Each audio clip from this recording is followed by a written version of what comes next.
Hi welcome to top PVT. കഴിഞ്ഞ ദിവസത്തെ വീഡിയോയ്ക്ക് നിങ്ങൾ തന്ന സപ്പോർട്ടിന് നന്ദി. തുടർന്ന് നിങ്ങളുടെ സപ്പോർട്ട് ഞങ്ങൾ പ്രതീക്ഷിക്കുന്നു.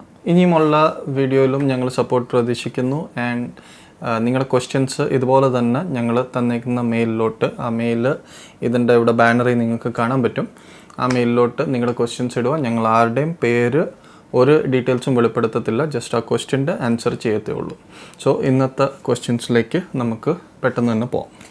ഫസ്റ്റ് ക്വസ്റ്റ്യൻ, ഞാൻ കഴിഞ്ഞ 6 വർഷമായി ഒരു റിലേഷൻഷിപ്പിലാണ്. 2 വീട്ടിലും അറിയാം ഞങ്ങളുടെ റിലേഷനെ പറ്റി. അവർ വിവാഹം നടത്താനുള്ള തയ്യാറെടുപ്പിലാണ്. പക്ഷേ ഇപ്പോഴുള്ള പ്രശ്നം, കഴിഞ്ഞ 1 വർഷമായി അവൻ എന്നെ ഓവർ കൺട്രോളിംഗ് ആണ്. ഞങ്ങൾക്കിടയിൽ ട്രസ്റ്റ് ഇഷ്യൂസ് ഉണ്ട്. ചെറിയ രീതിയിൽ അബ്യൂസീവ് ആകുന്നുമുണ്ട്. ഞാൻ എന്ത് ചെയ്യണം? മാര്യേജുമായി മുന്നോട്ട് പോകണോ വേണ്ടയോ? ഇതൊരു ടോക്സിക് റിലേഷനായി മാറുവാണോ എന്നൊരു ഭയമുണ്ട് എൻ്റെ മനസ്സിൽ. ഓക്കെ, ഇത് പലർക്കും ഉള്ള ഒരു പ്രശ്നമാണ്. ചിലപ്പം നമ്മുടെ സ്പൗസ് ഒത്തിരി കൺട്രോളിങ് ആയിട്ട് മാറും. കല്യാണം കഴിഞ്ഞാണെങ്കിലും ചിലപ്പം കല്യാണത്തിന് മുമ്പേ ആണെങ്കിലും അത് നമ്മുടെ ഒരു ഫ്രീഡത്തിനെ എൻക്രോച്ച് ചെയ്യുന്ന പോലെ ഒരു വലിയൊരു പ്രശ്നമാണ് അല്ലേ? ശരിക്കും മാരേജ് ആയാലും ഒരു റിലേഷൻഷിപ്പ് ആയാലും അവിടെ എപ്പോഴും 2 ഇൻഡിവിജ്വൽസ് തന്നെയാണ്. അവരൊന്നാകുന്നു എന്നുള്ളത് ശരി തന്നെ. പക്ഷേ എങ്കിൽ പോലും അവർക്ക് അവരുടേതായ ഒരു ഇൻഡിവിജ്വൽ ഫ്രീഡം, ഇൻഡിവിജ്വൽ റെസ്പെക്റ്റ് അത് കൊടുത്തുകൊണ്ടേ നമുക്ക് ആ ഒരു റിലേഷൻ മുമ്പോട്ട് കൊണ്ടുപോകാൻ പറ്റൂ. അത് വിവാഹബന്ധമാണേലും അല്ലാതെ നമ്മളൊരു റിലേഷനിലാണേലും ഏതൊരു റിലേഷനാണേലും അവർക്ക് അവരുടേതായ ഒരു ഫ്രീഡം, അവർക്ക് അവരുടേതായ ഒരു റെസ്പെക്റ്റ്, അല്ലെങ്കിൽ അവരുടെ ഒരു പ്രൈവസി, അവരുടെ ഒരു പേഴ്സണൽ സ്പേസ് നമ്മൾ കൊടുത്തുകൊണ്ട് മുമ്പോട്ട് പോയാലേ ആ ഒരു റിലേഷൻ സക്സസ് ആവും. ഇവിടെ ഈ കുട്ടി ചോദിച്ചേക്കുന്നതെന്ന് പറഞ്ഞാൽ ഓവർ കൺട്രോളിംഗ് എന്നാണ്. അതൊരു പരിധി വിട്ട് കൺട്രോൾ ചെയ്യുമ്പോൾ നമുക്ക് തന്നെ ആ റിലേഷൻ ഒരു ശ്വാസം മുട്ടലായി തോന്നും. ആ കുട്ടി ലാസ്റ്റിൽ തന്നെ അത് ചോദിച്ചിട്ടുണ്ട്, ഇതൊരു ടോക്സിക്കായി മാറുവാണോ എന്നൊരു ഭയം അതിനുണ്ടെന്ന്. ഇതിൻ്റെ സൊല്യൂഷനായിട്ട് നമ്മൾ പറയുന്നത്, ഒരു കാര്യം ചെയ്യുക, ഇപ്പം തന്നെ സ്പൗസിനെ കൺഫ്രണ്ട് ചെയ്യുക. കാരണം ഈ സ്റ്റേജിൽ തന്നെ അതൊരു ഇഷ്യൂ ആയി വരുന്നുണ്ടെങ്കിൽ അത് കൺഫ്രണ്ട് ചെയ്ത് നോക്കുക. കൺഫ്രണ്ട് ചെയ്ത് നോക്കുമ്പോഴത്തേൻ എങ്ങനെ ഓപ്പോസിറ്റിൽ നിന്ന് നമുക്കൊരു റെസ്പോൺസ് കിട്ടുന്നുണ്ട്, അത് ഒത്തിരി ഇമ്പോർട്ടൻ്റ് ആണ്. ഇത് എന്തുകൊണ്ടാണ് പുള്ളി ഇങ്ങനെ മാറിയത് എന്നുള്ളതിൻ്റെ റീസൺ കണ്ടുപിടിക്കുകയാണെങ്കിൽ കുറച്ചുകൂടെ എളുപ്പമായിരിക്കും. ചിലപ്പോൾ മേ ബി പുള്ളിയുടെ സർക്കിളിൽ എന്തെങ്കിലും റിലേഷനിൽ പ്രശ്നം ഉണ്ടായി കാണാം ഇതുമായി റിലേറ്റ് ചെയ്ത്. അപ്പോൾ പുള്ളി അത് വെച്ചിട്ടാണോ ഇങ്ങനെ കൺട്രോൾ ചെയ്യുന്നത്, അല്ലെ അങ്ങനെ വെച്ചിട്ടാണോ ഇങ്ങനെ ആകുന്നത്, പുള്ളിക്ക് എന്താണ് ഇങ്ങനെ ഒരു ചേഞ്ച് വന്നതെന്നുള്ളത് ആദ്യം കണ്ടുപിടിക്കാൻ ശ്രമിക്കുക. ഒന്നുകിൽ നിങ്ങൾ തമ്മിൽ സംസാരിച്ച് ശരിയാകില്ല എന്നുണ്ടെങ്കിൽ ആദ്യം നിങ്ങൾ തന്നെ സംസാരിക്കാൻ നോക്കുക. കാരണം 2 പേർക്കിടയിൽ മൂന്നാമതൊരാൾ കയറി പ്രശ്നം സോൾവ് ആക്കുന്നതിൽ നല്ല 2 പേര് തമ്മിൽ തന്നെ പറഞ്ഞു തീർക്കുന്നതാണ്. നിങ്ങൾ ആദ്യം ട്രൈ ചെയ്ത് നോക്കുക. നിങ്ങൾക്ക് പറ്റുന്നില്ല എന്നുണ്ടെങ്കിൽ നിങ്ങളുടെ ഫ്രണ്ട്സിനെയോ, അല്ലെങ്കിൽ ഇപ്പം വീട്ടിലറിയാമെന്ന് പറഞ്ഞ സ്ഥിതിക്ക് വേണമെങ്കിൽ വീട്ടുകാരിൽ നിങ്ങൾക്ക് ട്രസ്റ്റ് ഉള്ള ആരെങ്കിലോ, അങ്ങനെ സിബ്ലിങ്സ് ആരെങ്കിലും അങ്ങനെ ഇൻവോൾവ് ചെയ്ത് നിങ്ങൾക്ക് സംസാരിച്ച് നോക്കാം എന്തുകൊണ്ടാണ് ഇങ്ങനെ സംഭവിച്ചത് എന്ന് നോക്കിയിട്ട് മുമ്പോട്ട് പോകാൻ പറ്റുമെന്നുണ്ടെങ്കിൽ നിങ്ങൾക്ക് അങ്ങനെ തീരുമാനിക്കാം. ഇല്ലാന്നുണ്ടെങ്കിൽ അത് നിങ്ങളുടെ പേഴ്സണൽ തീരുമാനം. അതിൻ്റെ അകത്ത് നോക്കേണ്ട ഇതാണ്, നമ്മൾ കമ്മ്യൂണിക്കേറ്റ് ചെയ്യുക.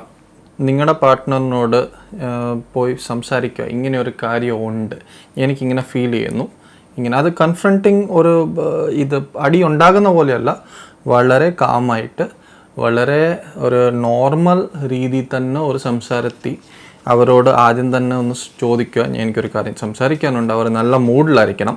ഒരു ടെൻഷനോ പോലെ ഇരിക്കുന്ന സമയത്ത് അവരെ പോയി ഒന്ന് നിങ്ങൾ അപ്രോച്ച് ചെയ്ത് നിങ്ങളൊരു പ്രശ്നത്തിലാക്കുന്ന, അല്ലെങ്കിൽ ഒരു പ്രശ്നം ഉണ്ടാക്കാൻ വരുന്ന പോലെ ഒരു ഫീലിംഗ് വരരുത് അവർക്ക്. അവരോട് ജെന്യുവനായിട്ട് പറഞ്ഞ് എനിക്കൊരു പ്രോബ്ലം ഉണ്ട്, സംസാരിക്കണം എന്ന് പറഞ്ഞ്, എന്നിട്ട് അവരോട് ജസ്റ്റ് ഇത് പ്രസൻറ്റ് ചെയ്യുക. നല്ല നോർമൽ ടോണിൽ തന്നെ പ്രസൻറ്റ് ചെയ്യുക. നിങ്ങളുടെ ടോൺ ഇമോഷണലായിട്ട് ഒത്തിരി ഹൈ ആയിട്ടോ അല്ലെങ്കിൽ അതൊരു കോൺഫ്രണ്ടേഷൻ രീതിയിലോട്ട് പോകരുത്. സിമ്പിൾ ടോണിൽ സംസാരിക്കുക. എനിക്കിങ്ങനെ ഒരു പ്രോബ്ലം ഉണ്ട്, എനിക്കിങ്ങനെ തോന്നുന്നു, നിങ്ങൾ കൺട്രോൾ ചെയ്യുന്നുണ്ട്, അല്ലെങ്കിൽ ഇങ്ങനെ എനിക്ക് കുറച്ച് പ്രശ്നങ്ങൾ വരുന്നുള്ള പോലെ തോന്നുന്നെന്ന് അത് ഡയറക്റ്റായിട്ട് പറയുക.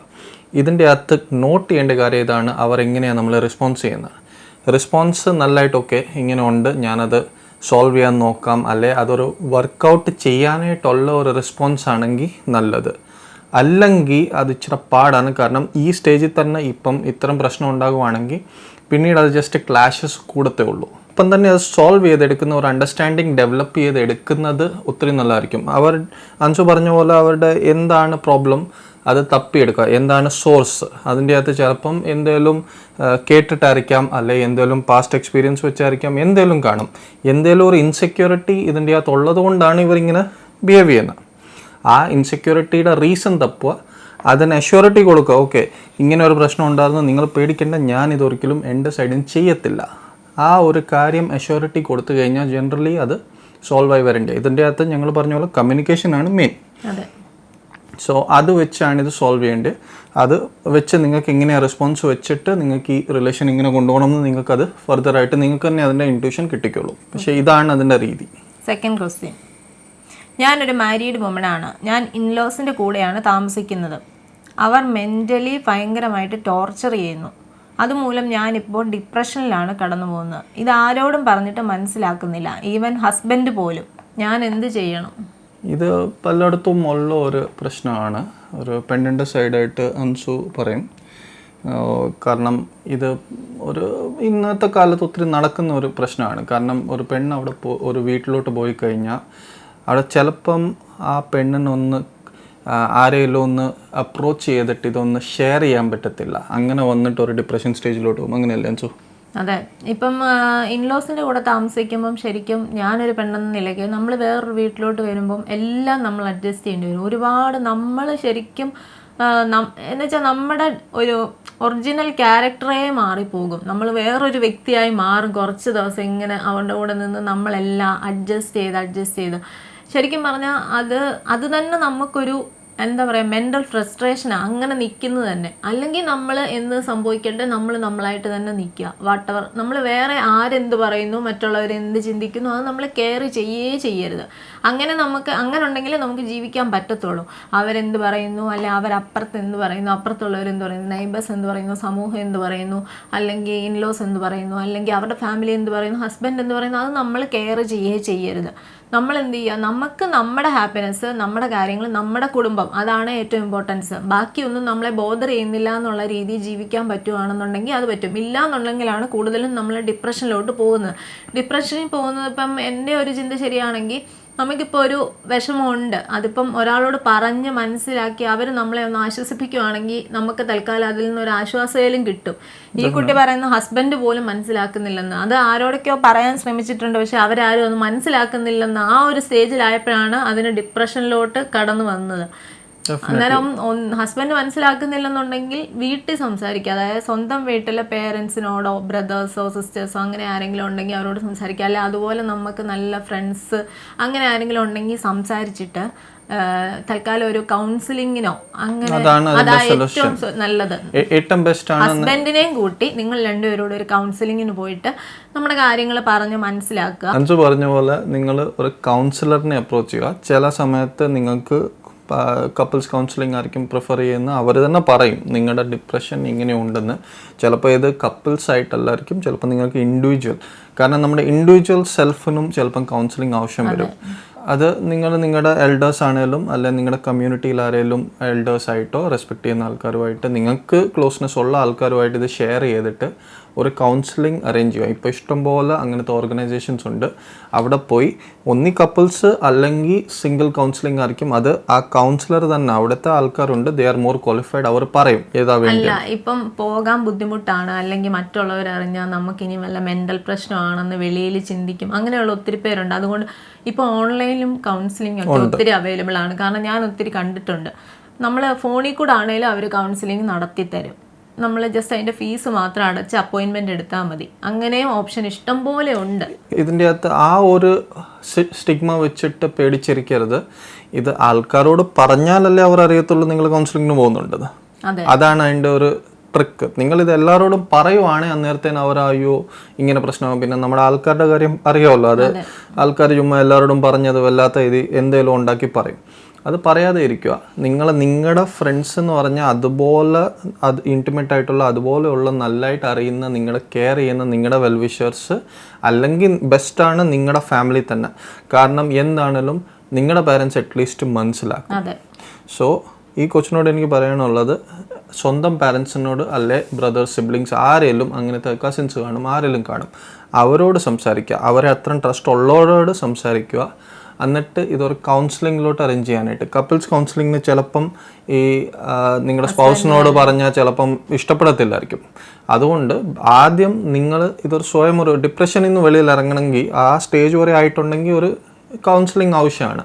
സോ ആ കൗൺസിലിംഗ് എടുത്തു കഴിഞ്ഞാൽ തന്നെ നിങ്ങൾക്ക് കുറച്ചുകൂടെ ബെറ്റർ ആയിരിക്കും. അത് കഴിഞ്ഞാണ് പിന്നെ നമുക്ക് ഇഫ് നീഡഡ് കപ്പിൾസ് കൗൺസിലിംഗ് നിങ്ങളുടെ റിലേഷൻഷിപ്പ് ഒന്ന് വർക്ക് ചെയ്യാനായിട്ടോ അതിൻ്റെയൊക്കെ ആവശ്യമുണ്ടെങ്കിൽ അവർ തന്നെ സജസ്റ്റ് ചെയ്തോളൂ. അതിനുശേഷം നമ്മൾ ഇപ്പം ഒന്നെന്ന് പറഞ്ഞാൽ ഓവർ തിങ്കിങ് ആണ് നമ്മൾ ഈ ഡിപ്രഷനിലോട്ട് പോകുന്നത് തന്നെ. Negative thinking, over thinking. നമ്മൾ എന്തെങ്കിലും ഒരു കാര്യങ്ങളിൽ എൻഗേജ്ഡ് ആയിരിക്കുവാണെങ്കിൽ നമുക്ക് മറ്റുള്ള ചിന്തകൾ വരാതിരിക്കാൻ നോക്കുക. ഇനിയിപ്പം കൗൺസിലിങ്ങിനൊന്നും പോകാൻ പോസിബിൾ അല്ലെങ്കിൽ ഇങ്ങനെയൊക്കെ ഒന്ന് ട്രൈ ചെയ്ത് നോക്കുക. ഇപ്പം എന്തെങ്കിലും കാര്യങ്ങൾ എൻഗേജ്ഡ്, നമുക്ക് ഇഷ്ടമുള്ള എന്തെങ്കിലും പുറത്ത് പോയി വർക്ക് ചെയ്യോ, ഈവൻ പഠിക്കാനാണേലും അല്ലെങ്കിൽ കോച്ചിങ്ങിന് പോവുകയോ, ജസ്റ്റ് ഒരു ടൈം പാസിനെന്നുള്ള രീതി അങ്ങനെയാണേലും നമുക്ക് പോകാം. അല്ല വീട്ടിൽ നിന്ന് ഇനി വിടത്തില്ല, അങ്ങനെ ഒരു സാഹചര്യം ആണെങ്കിൽ ഓൺലൈൻ ആണേലും നമുക്ക് എന്തെങ്കിലും കാര്യങ്ങൾ ചെയ്യാം. നമ്മുടെ മൈൻഡ് വേറെ ചിന്തകളൊന്നും വരാതെ നമ്മൾ അതിൽ നിന്ന് ഡൈവേർട്ട് ചെയ്ത് വിടാൻ മാക്സിമം ശ്രമിക്കാം. നമുക്ക് ഇഷ്ടപ്പെട്ട മൂവി കാണാം, അല്ലെങ്കിൽ പാട്ട് കേൾക്കാം, അല്ലെങ്കിൽ യൂട്യൂബിൽ എന്തെങ്കിലും ചെയ്യാം, അല്ലെ അങ്ങനെ കുറെ ഓൺലൈൻ ഹോബീസിലോട്ട് പോകാം. അതെ, ക്രാഫ്റ്റ് ഒക്കെ ചെയ്യുന്നവർക്കാണെങ്കിൽ അങ്ങനെ ചെയ്യാൻ പറ്റും.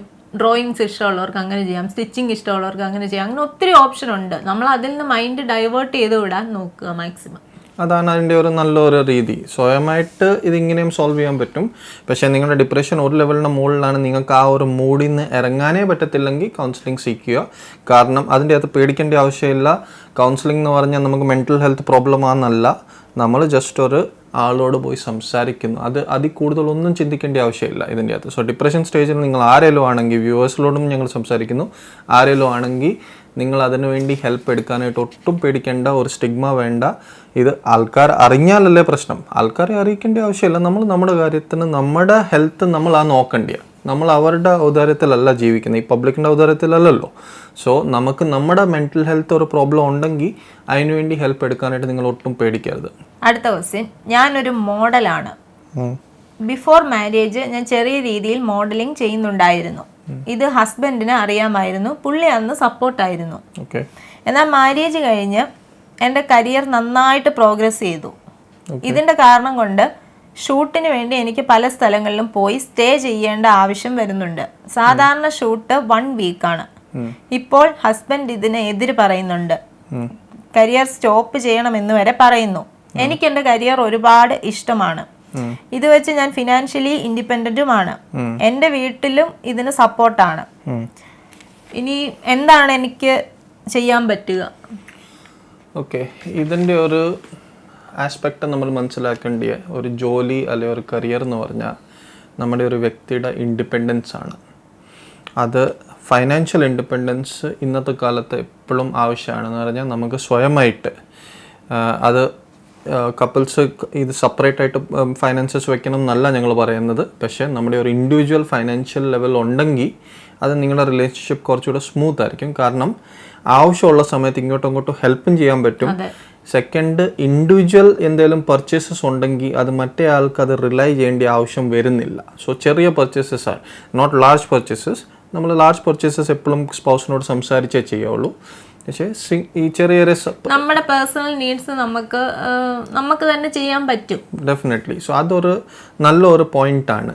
ഇത് ഇല്ലാതെയും കപ്പിൾസ് ഫങ്ഷൻ ചെയ്യത്തില്ലെന്നല്ല ഞാൻ പറയുന്നത്. സിംഗിളായിട്ട് ഇപ്പം നമുക്ക് ഒരു ഇൻകം ഇല്ലെങ്കിൽ, ഒരു വൈഫിന് ഇൻകം ഇല്ല, അല്ല ഹസ്ബൻഡിന് ഓപ്പോസിറ്റും ഇന്നത്തെ കാലം നടക്കുന്നുണ്ട്, അധികം ഇൻകം ഇല്ലെങ്കിൽ ഇത് നടക്കത്തില്ലെന്നല്ല ഞങ്ങൾ പറയുന്നത്. പക്ഷെ ഉണ്ടെങ്കിൽ കുറച്ചുകൂടെ ഒരു നല്ല സ്മൂത്തായിട്ട് പോകും. അതാണ് ഞങ്ങളുടെ ഒരു തിങ്കിങ്. മാത്രമല്ല ആ കുട്ടിക്ക് ഇഷ്ടമുള്ളൊരു കരിയറാണ്, അതിലാണ് അതിന് പ്രോഗ്രസ് ഉണ്ടായത്. അപ്പൊ അതിനെ സംബന്ധിച്ച് അത് നിർത്താൻ പറയാന്ന് പറഞ്ഞാൽ അതിന് ചിന്തിക്കാവുന്നതിലപ്പുറമായ കാര്യമായിരിക്കും 100%. കാരണം നമുക്ക് ഇതിൻ്റെ അകത്ത് ഒരു ഇഷ്ടമുള്ള കരിയർ എന്ന് പറഞ്ഞാൽ നമുക്ക് ഇപ്പം എൻ്റെ കമ്പനി നാളെ പൂട്ടിയിട്ട് വീട്ടിൽ ഇരിക്കുന്നു പറഞ്ഞാൽ എൻ്റെ കോടികൾ ഉണ്ടായിരിക്കാം. പക്ഷേ അത് വിട്ടിട്ട് എനിക്ക് ചുമ്മാ ഇരിക്കാൻ പറ്റത്തില്ല. കാരണം എനിക്ക് എൻ്റെ ഒരു പേർപ്പസ് അത്, എനിക്കത് ഇഷ്ടമാണ്, എൻ്റെ ജോലി ഇഷ്ടമാണ്, ഞാനത് ചെയ്യുന്നു. അത് സ്റ്റോപ്പ് ചെയ്തിട്ട് ഇരിക്കാനായിട്ട് പറയുവാണെങ്കിൽ ഈവൻ മോണിറ്ററി എനിക്ക് ആവശ്യമില്ലെങ്കിലും നമ്മൾ പലരും അത് ചെയ്തുകൊണ്ടിരിക്കും. കാരണം അത് നമുക്ക് ഇഷ്ടമുള്ള കരിയർ ആണെങ്കിൽ അത് നമ്മുടെ ഒരു പാഷനല്ലേ. കാരണം നമുക്ക് ഇഷ്ടമുള്ള ഒരു കാര്യം, മോഡലിംഗ് എന്നൊക്കെ പറയുമ്പോൾ അത്രയ്ക്ക് ഇഷ്ടത്തിലോ ആയിരിക്കും ഇറങ്ങുക, അല്ലാതെ ഒരിക്കലും ചുമ്മാതെ വെറുതെ പഠിച്ചിറങ്ങുന്ന ഒരു പരിപാടി അല്ലല്ലോ. അല്ല. ഇതിൻ്റെ അകത്ത് ആദ്യത്തെ കേസ് ഇതിൻ്റെ അകത്ത് ഇതാണ്, ഹസ്ബൻഡിന് ഓൾറെഡി ഇത് അറിയാമായിരുന്നു. സോ അത് ഇതിനെക്കുറിച്ചാണ് നമ്മൾ നോക്കുന്നത്. ഹസ്ബൻഡ് ഈ ഒരു ഫീൽഡിൽ നിൽക്കുന്ന ആളാണെന്ന് അറിഞ്ഞിട്ടും ഇങ്ങനെ ചെറിയ രീതിയിൽ വർക്ക് ചെയ്യുന്നുണ്ടായിരുന്നു. ആ സമയത്താണല്ലോ നിങ്ങളുടെ കല്യാണം നടത്തിയത്. അന്നേരം പുള്ളിക്ക് തന്നെ ചിന്തിക്കാവുന്നേ ഉള്ളൂ, നാളെ ഒരു പക്ഷേ മോഡലിംഗ് വളർന്നു വരുമ്പം അതിൻ്റെതായ പിന്നെ നമ്മൾ പല എഫേർട്ടും ഇടേണ്ടി വരും എന്നുള്ളതും പുള്ളിക്ക് അറിയാമായിരുന്നിരിക്കുമല്ലോ. കാരണം ഇന്നത്തെ കാലത്ത് ഇപ്പം നമ്മളൊരു പാർട്ട്ണറിന്റെ പ്രൊഫഷനെ പറ്റി വ്യക്തമായിട്ട് തിരക്കിയിട്ടല്ലേ നമ്മൾ കല്യാണം കഴിക്കുന്നത്. ആ സമയത്ത് അത് ഓക്കെ ആയിരുന്നു. അന്നേരം പുള്ളി ഓക്കെ ആയിരുന്നു. അപ്പൊ പുള്ളി ഇപ്പം ഇനി മേ ബി 1 വീക്ക് ഒക്കെ സ്റ്റേ വരുന്നത് കൊണ്ടാണോ പുള്ളിക്ക് ബുദ്ധിമുട്ടാകുന്നത് എന്താണെന്നുള്ളത് നമുക്ക് മനസ്സിലാവും. അതാണ് നോക്കേണ്ടത്. സോ ഇത് പാർട്ട്ണറിന് എനിക്ക് തോന്നുന്നില്ല ഇവർക്ക് ഒരു പ്രശ്നം ഉണ്ടായിരുന്നു ഈ കരിയർ ചോയ്സ് വെച്ച് ഉണ്ടായിരുന്നെങ്കിൽ പിന്നെ അവർ ചിലപ്പം കല്യാണം കഴിക്കത്തില്ല അങ്ങനെ പറഞ്ഞ, അല്ലെങ്കിൽ പുള്ളി അന്നേരം തന്നെ പറഞ്ഞേനെ എനിക്ക് ഇങ്ങനെ ഒരു ഫീൽഡിനോട് താല്പര്യമില്ല, നീ വേറെ നോക്കാന്നുണ്ടെങ്കിൽ അങ്ങനെ പറഞ്ഞേനെ. അങ്ങനെ പറയാത്ത സ്ഥിതിക്ക് പുള്ളിക്ക് അതിൽ താല്പര്യക്കുറവൊന്നുമില്ല. പക്ഷെ ഇപ്പം എന്തെങ്കിലും ഒരു ചേഞ്ച് വന്നിട്ടുണ്ട്. അത് എന്താ ചേഞ്ച് എന്ന് നമ്മളത് അന്വേഷിക്കേണ്ട ആവശ്യമുണ്ട്. അത് നിങ്ങൾക്ക് ചെയ്യാൻ പറ്റത്തുള്ളൂ. പാർട്ട്ണറിനോട് നേരെ അപ്രോച്ച് ചെയ്യുക. എന്താണ് ഇപ്പം പ്രശ്നം, എന്താ കരിയർ, എനിക്കത് ഇമ്പോർട്ടൻ്റ് ആണ്, എനിക്കതൊരു പാഷനാണ്, ഞാനത് ചെയ്തുകൊണ്ടിരിക്കുകയാണ്, എന്താണ് പ്രോബ്ലം, അല്ലെ എന്താണ് അതിൻ്റെ അത് ചേഞ്ച് വന്നേക്കുന്നത്, അതൊന്ന് സംസാരിച്ച് നോക്കുക. കാരണം അതാണ് ഒരു ആവശ്യം ഇവിടെ. എന്താണ് ആ പാർട്ട്ണറിൻ്റെ സൈഡിൽ എന്താണ് പ്രോബ്ലംസ്, അത് നമ്മൾ അറിയണ്ടേ, അതല്ലേ? സോ ആ ഒരു കാര്യം ചെയ്ത് കഴിഞ്ഞാൽ തന്നെ ഇതിൻ്റെ അത് പകുതി പ്രോബ്ലം അവിടെ സോൾവ് ആകും. പുള്ളി ഇനി ആരെങ്കിലും മിസ്അണ്ടർസ്റ്റാൻഡിങ് ചെയ്യിപ്പിച്ചാണോ എന്ന് നമുക്കറിയില്ല, പറയാൻ പറ്റത്തില്ല. ചിലപ്പം വേറെ ഒന്നും അല്ലായിരിക്കും, ചിലപ്പം ഫ്രണ്ട്സ് ആർക്കും പറയുന്ന എടാ പെണ്ണിങ്ങനെ പോയി കഴിഞ്ഞാൽ അങ്ങനെ അങ്ങ് പോകുന്നോ അങ്ങനെ വല്ലതും പറഞ്ഞിട്ടാവാം. അത് നിങ്ങൾ തമ്മിൽ സംസാരിച്ച് നോക്കുക. കരിയർ സ്റ്റോപ്പ് ചെയ്യണ്ട. കാരണം ഇത്രയും ആഗ്രഹത്തോടെ ചെയ്യുന്നൊരു കാര്യം അത് നമുക്ക് പറഞ്ഞ് മനസ്സിലാക്കാവുന്ന കാര്യമേ ഉള്ളെന്നാണ് എൻ്റെ ഒരു തിങ്കിങ്. പിന്നെ വീട്ടിൽ കരിയർ ഒരിക്കലും നമ്മൾ സ്റ്റോപ്പ് ചെയ്യരുത് ഇങ്ങനത്തെ ഒരു കാര്യത്തിന്. ഇത് ചുമ്മാ ഒരു മിസ്അണ്ടർസ്റ്റാൻഡിങ് തന്നെയാണെന്ന് പറയാം. കാരണം അവിടെ ഒന്ന് സംസാരിച്ച് തീർക്കാവുന്ന കാര്യമേ ഉള്ളൂ. നിങ്ങൾ അതിനുവേണ്ടി നമ്മുടെ കരിയർ കില്ല് ചെയ്തിട്ട് നമ്മൾ വീട്ടിൽ ഇരിക്കുക, അല്ലെ അത് ചെയ്താൽ നിങ്ങൾക്കും അത് റിഗ്രറ്റാണ്, പാർട്ട്ണറിൻ്റെ മുകളിൽ പിന്നെ അതൊരു പ്രോബ്ലം ആയിരിക്കും. എല്ലാം കൂടെ അത് അങ്ങോട്ടേ പോകത്തുള്ളൂ, വെയിറ്റ് അതിൻ്റെ. പിന്നെ ഈ റിലേഷനിൽ ഭയങ്കരമായിട്ട് ഫ്രിക്ഷൻ വരും. നിങ്ങൾ തമ്മിൽ എപ്പോൾ സംസാരം ഉണ്ടായാലും താങ്കൾ കാരണമല്ലേ ഞാൻ ഇങ്ങനെ ജോലി നിർത്തേണ്ടി വന്നേ, അതൊരു പ്രോബ്ലം, അതൊരു പ്രശ്നവും. പിന്നെ ഫിനാൻഷ്യൽ പ്രോബ്ലം വന്നാലും അത് രണ്ടുപേരും ബാധിക്കത്തില്ലേ, അത് പ്രോബ്ലം വരും. സോ ഇതിൻ്റെ അകത്ത് സംസാരിക്കുക. പിന്നെ ഒരു സൈഡും കൂടെ ഞാൻ പറയുന്നത്, നമുക്ക് നമ്മുടെ പാരന്റ്സ് സപ്പോർട്ട് ആണെന്നാണ് അത് പറഞ്ഞേക്കുന്നത്. സോ നിങ്ങളുടെ പാരന്റ്സ് നിങ്ങൾ സംസാരിച്ചിട്ട് അത് ശരിയാവുന്നില്ല, പുള്ളിക്ക് ഒന്നും ഓപ്പൺ അപ്പ് ആകുന്നില്ലെന്നുണ്ടെങ്കിൽ വീട്ടിൽ കാര്യങ്ങൾ അവതരിപ്പിക്കുക. ഇങ്ങനെയാണ് കാര്യങ്ങൾ, ഹസ്ബൻഡ് സപ്പോർട്ട് ചെയ്യുന്നില്ല, ഇപ്പോൾ എന്താണ് അതിന്റെ പിന്നിൽ. അവർ മേ ബി സംസാരിച്ച് നോക്കുമ്പോൾ പുള്ളി എന്താ റീസൺ എന്ന് മേ ബി പറയാൻ റെഡി ആയിരിക്കുമല്ലോ. കാരണം പേരൻസിനോട് പറയേണ്ടി വരുമല്ലോ. കാരണം അതെന്താന്ന് പറഞ്ഞാൽ അത് ആദ്യം നിങ്ങളുടെ പാരൻസിനോട് സംസാരിക്കുക. നിങ്ങളുടെ പാരൻസ് അവിടെ സംസാരിച്ച് അതിനൊരു എന്തെങ്കിലും ഒരു ധാരണ എത്തും, ഒരു സൊല്യൂഷൻ. ഏതായാലും കരിയർ നിർത്തരുതെന്നേ ഞങ്ങൾ പറയത്തുള്ളൂ. കാരണം ഇതൊരു നെസസിറ്റി നീഡല്ല കരിയർ നിർത്താനായിട്ട്. അങ്ങനത്തെ വല്ല നീഡാണ്. ഇപ്പം എനിക്ക് കിഡിന് വേണ്ടി കെയർ ചെയ്യണം, അതിനുവേണ്ടി ഞാൻ കരിയർ നിർത്തുന്ന പറഞ്ഞാൽ ഓക്കെ, ദാറ്റ് ഈസ് അല്ല, പക്ഷെ ഒരു അണ്ടർസ്റ്റാൻഡബിൾ. ഇതെന്ന് പറഞ്ഞാൽ നമ്മളൊരു ജസ്റ്റ് ഒരു മിസ്അണ്ടർസ്റ്റാൻഡിങ്ങിന് വേണ്ടി, അല്ലെ ഒരു സംസാരിച്ച് തീർക്കാൻ പറ്റുന്ന ഒരു കാര്യത്തിന് വേണ്ടി കരിയർ കില്ല് ചെയ്യരുത്. അത് ഒരിക്കലും ഞങ്ങൾ പറയത്തില്ല. സോ നെക്സ്റ്റ് ക്വസ്റ്റ്യൻ ഞങ്ങൾ പോകുന്നു. ഞാനും എൻ്റെ ഗേൾഫ്രണ്ടും 8 വർഷമായി റിലേഷൻഷിപ്പിലാണ്. ഓക്കെ. മാരേജ് ചെയ്യാനുള്ള പ്ലാനിലായിരുന്നു. അങ്ങനെ വീട്ടിൽ പറയാമെന്ന സ്റ്റേജ് വന്നപ്പോൾ അവൾ പിന്മാറുന്നു. Please help me. ഇന്നത്തെ കാലത്ത് ഇത് ഒത്തിരി നടക്കുന്ന കാര്യമാണ്. കോളേജ് ടൈംസിലും അതിൻ്റെ മുമ്പേ ഒക്കെ നമ്മൾ ചിലപ്പം റിലേഷനിലാകും. ഇത്രയും നാൾ ആ റിലേഷൻ നടക്കുവാണ്. അന്നേരത്തെ തന്നെ അത്രയും നമ്മൾ ആ ആളെ അറിഞ്ഞിട്ടുണ്ട്. വീട്ടിൽ അവതരിപ്പിക്കുന്ന സ്റ്റേജ് വന്നപ്പോഴത്തേനാണ് ഇപ്പോൾ ഒരു പ്രോബ്ലം വന്നിരിക്കുന്നത്. അത് നിങ്ങൾ മനസ്സിലാക്കണം. 8 വർഷം എന്ന് പറഞ്ഞാൽ ആ വ്യക്തിയുടെ മെൻ്റൽ സ്റ്റേറ്റ് ഒത്തിരി മാറാൻ ചാൻസ് ഉണ്ട്. നമ്മുടെ ഇഷ്ടങ്ങൾ മാറും. കാരണം നിങ്ങൾ തന്നെ ഒന്ന് ചിന്തിച്ച് നോക്കുക. 8 വർഷം മുമ്പേ ഉള്ള ആളല്ല നമ്മൾ ഇന്ന് ഇരിക്കുന്നത്, അല്ലല്ലോ. അന്ന് ഇഷ്ടപ്പെടുന്ന കാര്യങ്ങളല്ലായിരിക്കും ഇന്ന് ഇഷ്ടപ്പെടുന്ന, അന്ന് ചെയ്യുന്ന കാര്യങ്ങളല്ലായിരിക്കും ഇന്ന് ചെയ്യുന്ന. ഹോബീസ് മാറും, പല കാര്യങ്ങളും. സോ ഇതിൻ്റെ അകത്ത് ഇഷ്ടങ്ങളും മാറാൻ പറ്റും. അത് നമ്മളൊന്ന് മനസ്സിലാക്കണം. സോ ഇതിൻ്റെ അകത്ത് എൻ്റെ സൈഡ് ഞാൻ പറയുവാണെങ്കിൽ, ആ പെണ്ണ് താല്പര്യം ഇല്ലെങ്കിൽ പിന്നെ അത് പെർസ്യൂ ചെയ്തിട്ട് കാര്യമില്ല. കാരണം ഞാൻ എൻ്റെ സൈഡാണ് പറയുന്നത്, ഒരു ചെറുക്കൻ്റെ സൈഡ്. ദാറ്റ് ഈസ് ഒരു പെണ്ണ് നമ്മുടെ കൂടെ നിൽക്കാൻ റെഡി അല്ലെങ്കിൽ നിങ്ങളതിനെ എങ്ങനെ ഫോഴ്സ് ചെയ്ത് നിർത്തിയെന്ന് പറഞ്ഞാലും നിങ്ങൾക്ക് അത് വെച്ച് ഒരിക്കലും ഹാപ്പിനെസ് ആകത്തില്ല. കാരണം ആ പെണ്ണ് തന്നെ ഡിസൈഡ് ചെയ്തിട്ട് വേണം നിങ്ങളുടെ കൂടെ നിൽക്കാനായിട്ട്. ഈ 8 വർഷത്തെ റിലേഷൻഷിപ്പിൻ്റെ ശേഷം ഇങ്ങനെ വരുവാണെങ്കിൽ അത് എങ്ങനെയാണെന്ന് എനിക്ക് മനസ്സിലാകുന്നില്ല. ഒരു പെണ്ണിൻ്റെ സൈഡിൽ നിന്ന് ഇങ്ങനെയാണെന്ന് അൻസു പറയുവാണെങ്കിൽ അത് അല്ല, 8 വർഷത്തെ റിലേഷൻഷിപ്പിൽ അതിന് വിവാഹത്തിനോട് താല്പര്യമില്ലെന്ന് പറഞ്ഞാൽ ഇപ്പം നമ്മളൊരു വിവാഹം എന്ന് പറയുമ്പം ലവ് മാരേജ് ആണെങ്കിലും അറേഞ്ച് മാരേജ് ആണെങ്കിലും രണ്ടുപേരും റെഡി ആണെങ്കിലേ മുമ്പോട്ട് പോകാവൂ. കാരണം വിവാഹം എന്ന് പറയുന്ന ഒരു തമാശയല്ല. വിവാഹം കഴിച്ചു കഴിഞ്ഞാൽ അതിന്ന് പിന്നെ വേറൊരു തിരിഞ്ഞ് ചിന്തിക്കുന്നത് ശരിയാവത്തില്ല. അന്നേരം പെൺകുട്ടി തയ്യാറല്ലെങ്കിൽ ഇപ്പം നമുക്ക് സിമ്പിളായിട്ട് പറയാൻ പറ്റും അത് മുമ്പോട്ട് കൊണ്ടുപോകാതിരിക്കുന്നത് നല്ലതെന്ന്. പക്ഷേ 8 വർഷം പുള്ളി അങ്ങനെ കൊണ്ടു നടന്ന് അതിൻ്റെ പിന്നിൽ എന്താ സംഭവിച്ചതെന്ന് നമുക്കറിയത്തില്ല. ഇനി ആ കൊച്ചിനെ വേറെ കുറച്ചുകൂടെ ബെറ്ററായിട്ട് മനുഷ്യൻ്റെ തിങ്കിങ് മാറാൻ ചെറിയ സമയം മതി. ആ കൊച്ചിൻ്റെ വീട്ടിൽ ഇനി വേറെ എന്തെങ്കിലും പ്രശ്നം ഉണ്ടായോ, അല്ലെങ്കിൽ അതിൻ്റെ മനസ്സിൽ ഇനി വേറെ എന്തെങ്കിലും പ്ലാനാണോ, നിങ്ങളുമായിട്ട് ഒത്തുപോകാൻ പറ്റത്തില്ലെന്നുള്ള ചിന്തകൾ വല്ലതും അതിൻ്റെ മനസ്സിൽ കയറിയിട്ടുണ്ടോ എന്നൊന്നും നമുക്കറിയത്തില്ല. നമ്മളിനി ഫോഴ്സ് ചെയ്ത് തിരിച്ചു കൊണ്ടുവന്നിട്ട് കാര്യമേ ഇല്ല. കാരണം പറയാൻ പറ്റത്തില്ല. ആ പെണ്ണിൻ്റെ ചിലപ്പോൾ മനസ്സ് ചിലപ്പോൾ മാറിയായിരിക്കും. നിങ്ങൾ എത്തിയേക്കുന്ന ലെവൽ ഇപ്പം ചിലപ്പോൾ നിങ്ങളുടെ കരിയറിൽ എവിടെയെങ്കിലും എത്തിയിട്ടുണ്ടായിരിക്കാം. ചിലപ്പോൾ അത് പ്രതീക്ഷിച്ച പോലെ ഒരു ലൈഫ് ആകണം എന്നില്ല, അതുകൊണ്ടായിരിക്കും അത് പിന്മാറി നിൽക്കുന്നത്. അതിന്റെ ചാൻസ് ഉണ്ട്. ഇപ്പം നിങ്ങളെ സംബന്ധിച്ച് നമ്മൾ ഇതിൽ നിന്ന് മാറിയിട്ട് വേറെ നോക്കുക എന്ന് പറയാനേ നമുക്ക് പറ്റും. പക്ഷെ നിങ്ങൾക്ക് അതൊരിക്കലും ഈസി ആയിരിക്കത്തില്ല. കാരണം 8 വർഷം കൊണ്ട് നടക്കുന്ന ഒരു റിലേഷൻ പെട്ടെന്ന് ബ്രേക്ക് ചെയ്ത് വേറൊരാളെ കല്യാണം കഴിക്കുക എന്ന് പറഞ്ഞാൽ നമുക്കത് ചിന്തിക്കാവുന്നതിലപ്പുറമാണ്.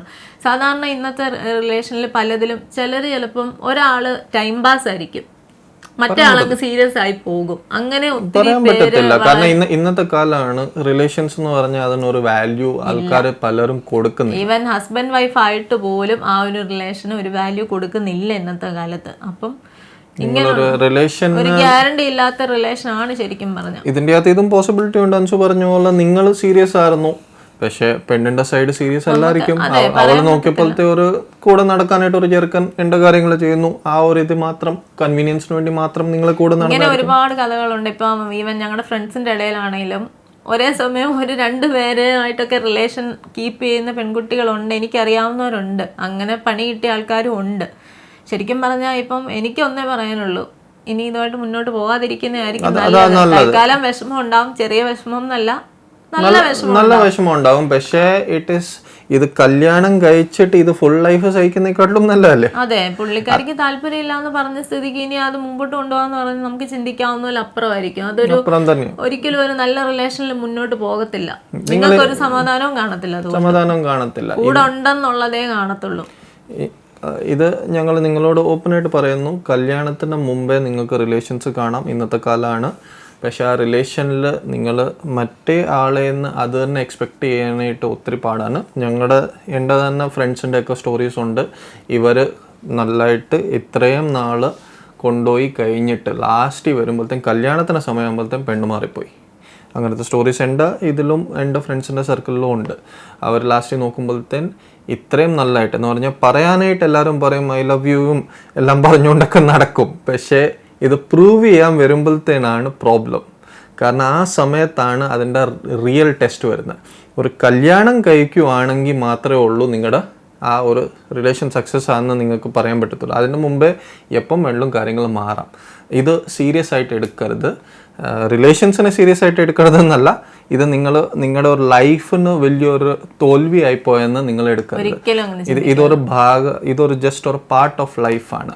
അത് ലൈഫിലൊരു ലെസൺ അല്ലെ, ഒരു എക്സ്പീരിയൻസ്. എല്ലാ മനുഷ്യർക്കും അങ്ങനെ ഒരു എക്സ്പീരിയൻസ് ഉണ്ടാവും ഇന്നത്തെ കാലത്ത്.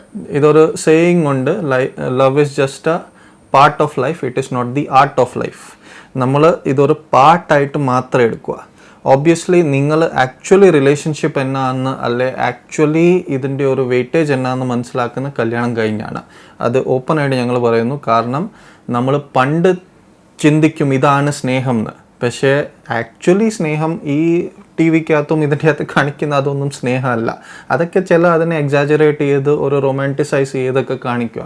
അതല്ല സ്നേഹം. സ്നേഹം എന്ന് പറഞ്ഞാൽ നമ്മൾ ഒന്നിച്ച് താമസിക്കുമ്പോഴത്തേൻ ഇത് എങ്ങനെ അഡ്ജസ്റ്റ് ചെയ്ത് പോകുന്നു, എങ്ങനെ നമ്മൾ തമ്മിൽ സപ്പോർട്ട് ചെയ്ത് പോകുന്നു, അതൊക്കെയാണ് സ്നേഹം. അത് വേറെ ഒരു ലെവലാണ്. അതുകൊണ്ടാണ് ആൾക്കാർ പറയുന്നത് കല്യാണം കഴിച്ചു കഴിഞ്ഞാലേ നിങ്ങൾക്ക് മനസ്സിലാത്തൊരു സ്നേഹം തന്നെയാണ്. ഇത് ഞങ്ങളോടും ഞങ്ങളുടെ ചെറുപ്പത്തിൽ ആൾക്കാർ പറഞ്ഞിട്ടുണ്ട്. അന്ന് ഞങ്ങൾ ചിന്തിക്കുമായിരുന്നു ഇതെന്താ പറയുന്നതെന്ന്. പക്ഷേ ഇന്ന് ഞങ്ങൾ ആ സ്റ്റേജ് വന്നപ്പോഴത്തെ ഞങ്ങൾക്കറിയാം സ്നേഹം ആക്ച്വലി എന്താണ്. സോ നിങ്ങൾ ആ ഒരു കാര്യത്തിൽ നിങ്ങൾ ഒട്ടും ഡിപ്രസ് ആകേണ്ട, ഒട്ടും നിങ്ങൾ അതിൻ്റെ സങ്കടപ്പെടേണ്ട കാര്യമില്ല. ഇത് ഒരു ലെസൺ ആയിട്ട് എടുക്കുക. നെക്സ്റ്റ് പാർട്ട് ഓഫ് ലൈഫിൽ നിങ്ങൾക്ക് നിങ്ങളുടെ ഒരു കറക്റ്റ് പാർട്ട്ണർ അത് ദൈവം തന്നോളും. അതിനുവേണ്ടി നിങ്ങൾ പ്രാർത്ഥിക്കുക.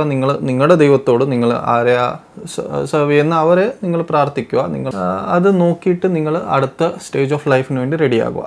ഇതിനുവേണ്ടി ഒട്ടും ഡിപ്രസ് ആകേണ്ട. ഈ തൽക്കാലത്തേക്ക് ഇച്ചിരി ഒന്ന് സങ്കടം വരും, അത് വിട്ടുകളയുക.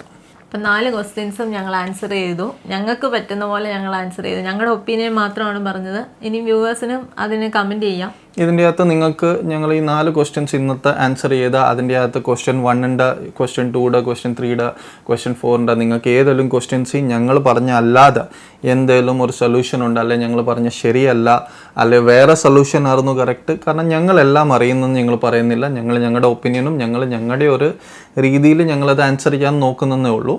അത് 100% പെർഫെക്റ്റ് ആകണം എന്നില്ല. ചിലപ്പം ഇതിനെക്കാട്ടിലും ബെറ്ററായിട്ട് വേറെ സൊല്യൂഷൻസ് വ്യൂവേഴ്സിന് അറിയാമായിരിക്കും. നിങ്ങൾക്ക് നിങ്ങളുടെ ഒപ്പീനിയൻസ് എല്ലാം ധൈര്യമായിട്ട് ഒരു കമ്മ്യൂണിറ്റി പോസ്റ്റ് പോലെ നമുക്ക് ഇതിൻ്റെ കമൻസിൽ നമുക്ക് ഇടാൻ പറ്റും. ധൈര്യമായിട്ട് അത് ഇടുക. അത് വെച്ച് നമുക്ക് എല്ലാവർക്കും ഒരു ബെനിഫിറ്റ് ആകട്ടെ. ഇത് വെച്ച് ഈ കാര്യങ്ങൾ ഫേസ് ചെയ്യുന്ന ആൾക്കാർ കാണും, അവർ ഇത് കണ്ടിട്ട് വരുവാണെങ്കിൽ അവർക്ക് ഒരു ഹെൽപ്പ് ആകട്ടെ. സോ ഞങ്ങൾ പറഞ്ഞ പോലെ ഞങ്ങളുടെ വീഡിയോസിന് തന്ന സപ്പോർട്ടിന് വേണ്ടി താങ്ക് യു. ഇനിയും സപ്പോർട്ട് ചെയ്യണം. യെസ്. ആൻഡ് പറഞ്ഞ പോലെ തന്നെ നമ്മുടെ ഇമെയിലുണ്ട്. ആ ഇമെയിലിലോട്ട് ആസ്ക് ടോപ്പിവിറ്റി എന്ന് പറഞ്ഞിട്ട് നിങ്ങൾ നിങ്ങളുടെ ക്വസ്റ്റ്യൻസ് ഇടുക. ഞങ്ങൾ അതിന് ആൻസേഴ്സ് 4 ക്വസ്റ്റ്യൻസ് വീതം എല്ലാ മൺഡേ 4 PM ഈ ഷോ ഞങ്ങൾ ഷാർപ്പായിട്ട് ഞങ്ങൾ പോസ്റ്റ് ചെയ്യും. ഇത് നിങ്ങൾ ഫോളോ ചെയ്യുക. Okay, bye bye. Okay, bye bye.